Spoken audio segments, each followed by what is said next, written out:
Do church aesthetics matter?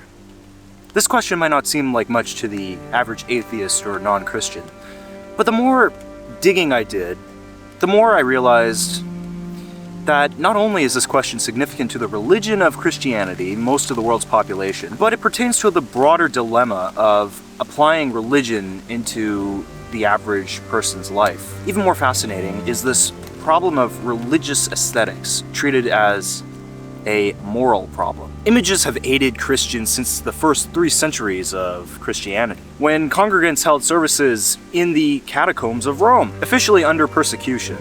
And while Christianity was banned across the empire, the faithful sneakily managed to develop a whole new visual language in plain sight, something that had to have been propagandized after Constantine's Edict of Milan, which legitimized Christianity in Roman society. Gone was the quasi-magical wizardry Jesus with a wand creating miracles. In was Europe's new faith, and it had to both educate the average Roman and also not violate the commandment forbidding idolatry. And make mental note of this, because it fundamentally divides the faith for the next 1700 years. Now, when you look at some of the very first Christian imagery, you notice that this had to have been done by amateurs, in secret, and it had to have been made quickly. In contrast that with the very late Western Roman iconography of Jesus, the state-sanctioned craft clearly is lacking. And that being said, the invented codex of the early Middle Ages made it possible to carry the images and the story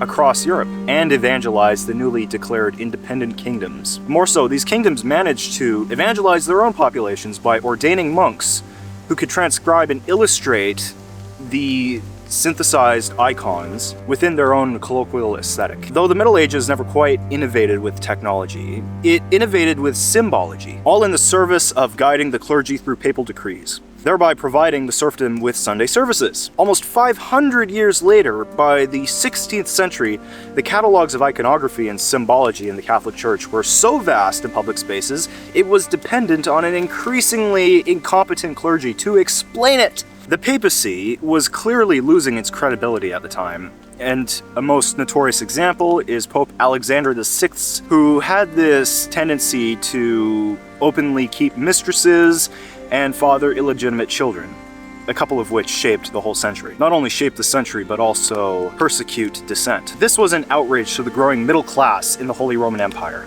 The disunified German public at the time was extremely socially conservative, at the least in the sense of taking the Gospels and commandments extremely seriously. They had to be sure that the teachers of their faith meant what they preached. So out of the 16th century sprang the 2 theological reformers, Martin Luther and John Calvin. Martin Luther was a champion to the German people for challenging his fellow clergymen on the nature of ecclesiastical ceremony, though he made a point not to preach anti-Catholic extremism, and he also did not outright preach the banning of images in the Christian faith. And seeing as how the broader European public was still widely illiterate, the images in the church could still be used for educational purposes, not idolatry, as Luther professed. And Martin Luther advocated for mandatory public education as a means to curb the over-reliance on images. The wider protesting movement, or the Protestant movement, committed acts of iconoclasm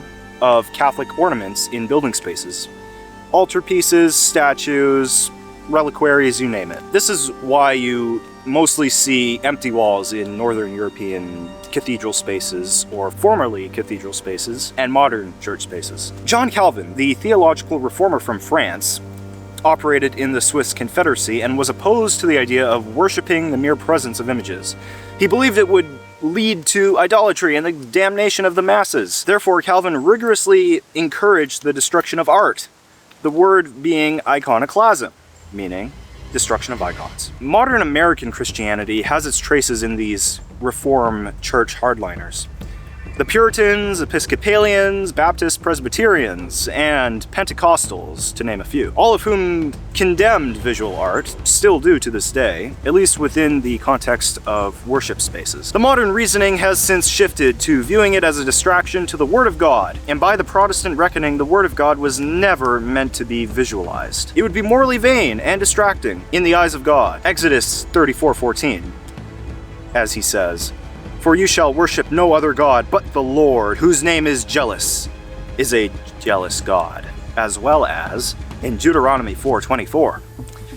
For the Lord your God is a consuming fire and a jealous God.